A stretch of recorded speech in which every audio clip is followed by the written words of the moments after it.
What's up guys? Got a huge iPhone 8 update for you today. Lots of information, feature leaks, price, even a look at the physical device itself.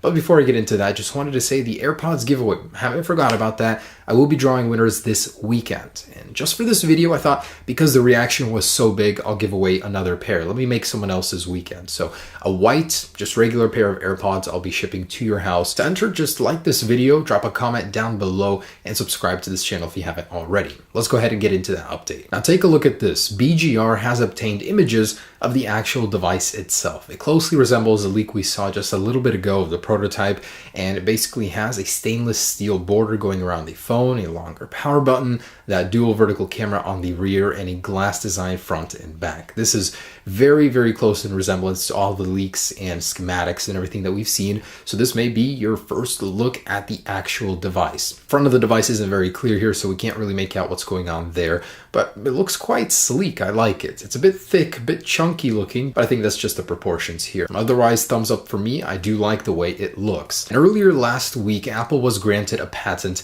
to make this design a reality, to make the technology that we've been hearing so much about a reality, and that would be the bezel-less display as well as embedded Touch ID. Officially, the patent note is called reducing the border area of a device. So essentially, you're going to be able to get a huge display on the front of the phone, making use of that display to put in more menus, stuff like that. That's what it talks about in the description, as well as the possibility of a fingerprint embedded underneath the glass on the front of the display without having to put an ugly fingerprint sensor on the rear of the phone or even on the power button. So that's cool. This brings us one step closer for that to be a reality, but we're gonna have to wait and see if Apple could fit that in before the release. And the reason I mention this is because you're not gonna like this next piece of news. A research firm called CLSA has said there is a very high chance that the rear Touch ID may stick around after all, like the Galaxy S8, just because Apple didn't have enough time to put it into the front of the display. I really hope they're wrong, but they even provided these diagrams to show us what that would look like. They give us an area on the back of the phone where this would be embedded,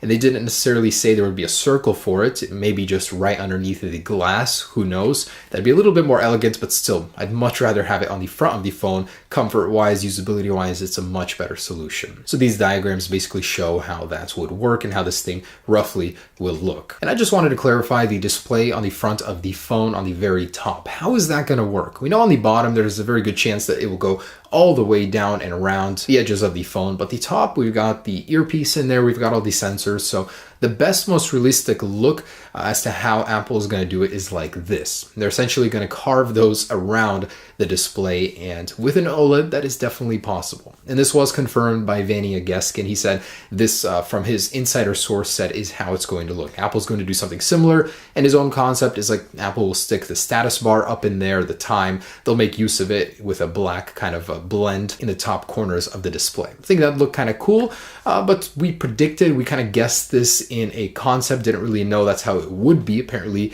that's how it is going to be now. Some good news about the iPhone 8 speakers. A JP Morgan analyst says there will be improvements to the earpiece and further improvements to the stereo sound. So the actual sound output of the iPhone 8 is going to be getting better. The earpiece will have some sort of improvements as well. As we know, Apple kind of shoehorned a stereo speaker in there for the iPhone 7, and they're only going to be improving it. Now, it didn't really say how, but probably in terms of volume, it'll get louder. Also, he says there will be further improvements to the waterproofing of that earpiece as well. Probably one of the weakest points on the iPhone 7 right now as for the water resistance. If they bump that up, they can easily get an IP68 rating, you know, alongside the additional enhanced glue that they're going to put inside the chassis that we heard about a long time ago. So the iPhone 8 has a very good chance of getting improved water resistance, capable of 5 feet for 30 minutes just to sit there. So I think that's an awesome piece of news. And on the topic of durability, Apple has just made a huge investment, $200 million into Corning Gorilla Glass. So Corning makes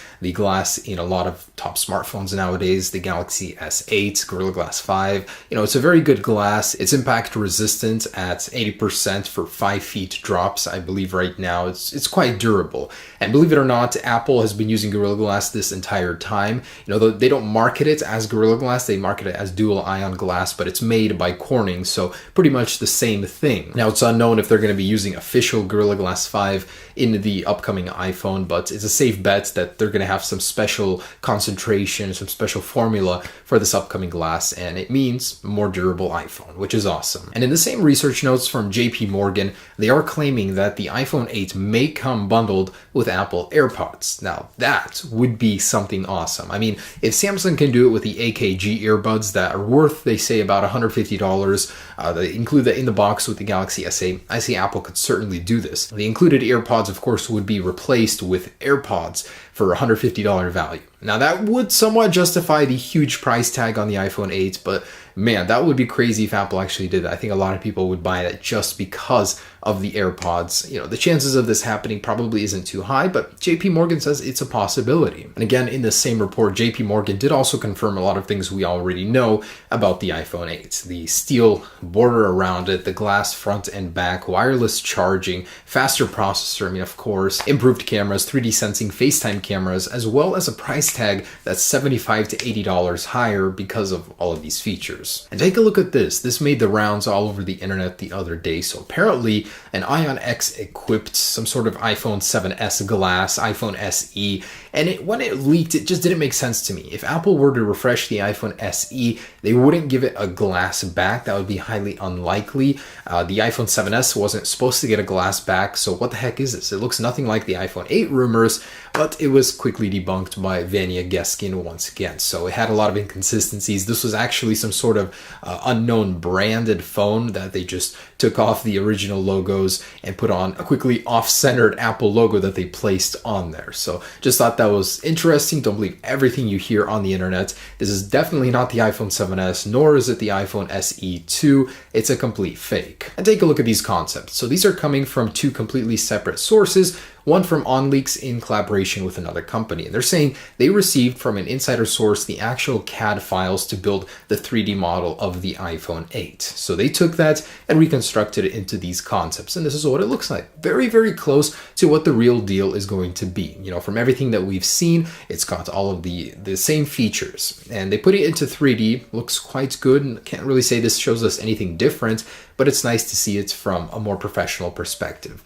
Also, Engadget took the very same CAD file. Actually, they said it was from a different source. This may be from a completely different source, but same end product here. It's the iPhone 8, but the front, they completely botched. I think they completely guessed on that one. As Vanya Geskin says, they are intentionally misrepresenting the iPhone and putting a bezel on it that's not going to be there. So ignore the front, but everything else is pretty in line with everything that we've heard about the iPhone 8. Now, I was a little disappointed to see this headline once again. This very well may be the most expensive iPhone ever because, again, of all of these components, all of these new features, everything will add up fast. So Goldman Sachs, I think that's how you pronounce it, analyst is saying that the iPhone 8 will start at 128 gigabytes at $999 and quickly will surpass $1,000 with the 256 gigabyte storage option at $1,099. You know, that's quite expensive. I'm willing to pay that much, but not everybody will. And that's exactly why there will be a cheaper iPhone 7s model if you don't want to, dish out all that cash for the higher end model. So just letting you guys know, it will be expensive. The analyst is saying the parts cost will be $70 more over the iPhone 7 Plus right now. So it'll be quite expensive to make, and as a justification, Apple's raising the price as well. In earlier news, though, we talked about how it wouldn't be $1,000. A different analyst was saying it would start anywhere from $850 to $900 for the 128 model, and 256 would be anywhere from $950 to $1,000. So hopefully it's in that range, but if it gets a little bit more expensive, it honestly wouldn't deter me. I would still buy it. And some good news from Economic Daily News in China. They're saying that everything is A-OK. Production is set to start in June, and we're going to be seeing the iPhone at launch alongside the iPhone 7s in September with a release in October. So that is great news. We might not even have to wait until December to get one. I mean, I think it'll still sell out at launch, but it'll be easier to get than previously estimated. We'll have to see, but that's some good news. I like to hear that. And a couple details about this production. So LG was named the actual supplier for the 3D sensing augmented reality camera, the FaceTime cameras that will be able to 3D model your face to unlock your phone. LG is going to be making those. And as for the actual chip, TSMC, which is going to be the sole maker of the A11 10nm chip, has begun production right now. So they fixed any issues they've had at the beginning, and that's rolling out. These chips are just going to be monsters. If the A10 right now is crazy, beating everybody in the game, the A11 will be on a whole nother level, even efficiency wise, everything. I'm so excited to see that. And illuminated printed circuit boards for connectors. This is a new patent filed by Apple, which essentially would mean that connectors in the future, lightning connectors, will have some LEDs on them, possibly an LED ring around the connector, that when you plug your phone into this connector, it would light up a color to let you know that it's being charged properly, connected properly, and possibly when it's fully charged, it'll glow a different color. Pretty cool. It's still being filed, doesn't mean Apple was granted this patent, but possibly connectors in the future may glow. And if you guys remember the true wireless charging in the past we talked about from Energis that would allow you to charge your phone once you walked into a room, the actual sensors that would communicate with these charging towers have been released on market. So they're available to ship later this month or later next month in June. I'm just saying that it's possible. It's completely possible for this technology to still make its way into the iPhone as it's available on market already. Highly unlikely, as everyone seems to confirm that inductive charging will make its way into the iPhone 8, but still, there's a small chance that could happen. If not this year, certainly next year. So guys, there it is. That's the latest on the iPhone 8. A lot of exciting little pieces of news. Things are starting to fall into place. We basically know the design of this thing. Even though I honestly don't like it that much, it still is the logical evolution for Apple, I guess. The display is just going to be killer for me personally. That's going to be my favorite feature, of course. So thanks for watching. Hope you enjoyed this little update. Again, if you guys want to win those AirPods, drop a like down below, leave a comment, and subscribe to my channel, and I'll be drawing winners this weekend. All right, guys, stay tuned. We got WWDC coming up with iOS 11 and a lot of exciting things between then. Peace.